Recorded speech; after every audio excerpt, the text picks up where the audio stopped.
This sort of behaviour, এই ধরনের আচরণ ফ্রম প্যারেন্টস, মাতা পিতাদের কাছ থেকে, টিচার্স, শিক্ষকবৃন্দের কাছ থেকে, অ্যান্ড এবং দ্য ওয়াইডার সোসাইটি, এবং সমাজের একটা ব্যাপক অংশের কাছ থেকে, ইজ হলো অ্যাবসলিউটলি আনরিজনেবল, চরমভাবে অযৌক্তিক।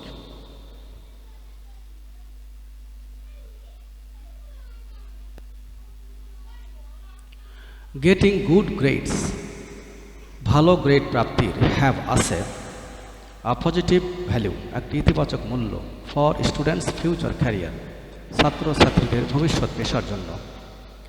It is not the end, এটাই শেষ কথা নয়, ইফ যদি, দে তারা, ডু নট ডু না করে ওয়েল ভালো।